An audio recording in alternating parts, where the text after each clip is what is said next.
Burley, president of the CBI and the founder of Cobra Beer. Hello to you. Thanks for joining us this morning, my lord. What do we do to get out of this pandemic? Out of this crisis, both a health crisis and indeed one for the economy? To control the virus. Now, if those measures are successful, we hope to be able to take... Question? Well, leaders, particularly in the north, are very angry, not least Steve Rotherham, the Liverpool Metro Mayor, saying, why are we learning about these measures in leaks in the national newspapers?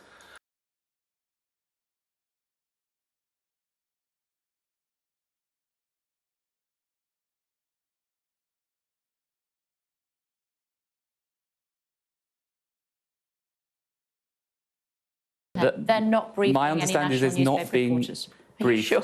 I'm understanding those measures are not being briefed. Clearly, we've got a sense of where we're going this morning, but the sort of things they're talking about.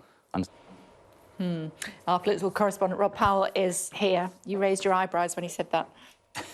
I think the comm strategy around how these have been unveiled government has got some more convincing to do before they can fully lay out what areas of the country fit into which tiered restrictions. We'll get governance of football. We promised in the manifesto. What are you saying there? Well, we promised in the manifesto a fine governance of football. We promised in the manifesto. What are you saying there? Well, we promised in the manifesto the game through this difficult period of time.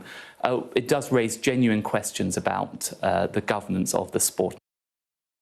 Of course, coronavirus has been catastrophic for many football clubs, especially the smaller ones who now find they can't have fans to come back and question why they're not allowed fans outside when people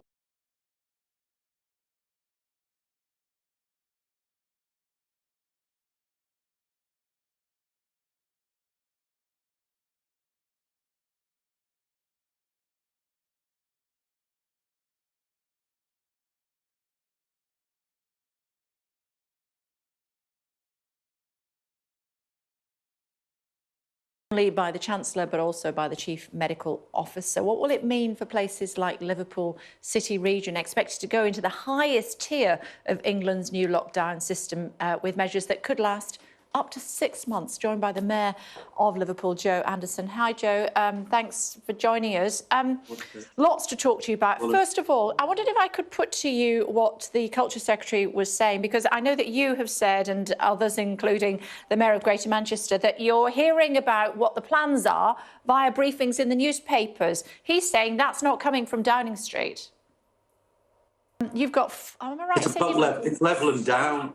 OK. You've got 4 universities, am I right in saying, in Liverpool? You know, you've got young people getting together. They're going out their minds if they're locked down. What are you going to do to try to convince them that they shouldn't be going to the pub? And if they can't go to the pub, they shouldn't be getting together and having a drink?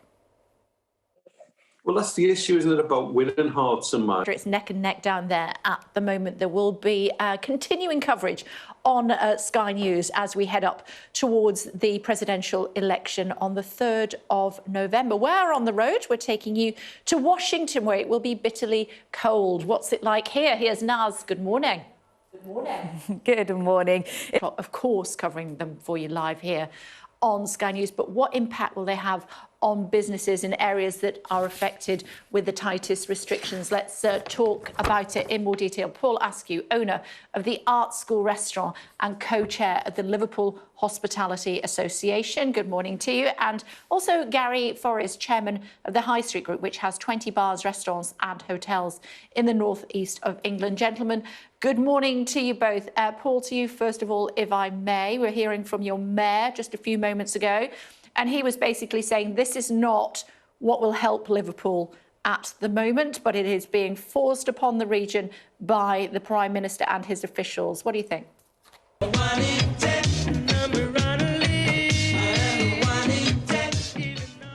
Yep, the pop reggae legends UB40 to find out how they're offering a helping hand to get struggling artists through the pandemic.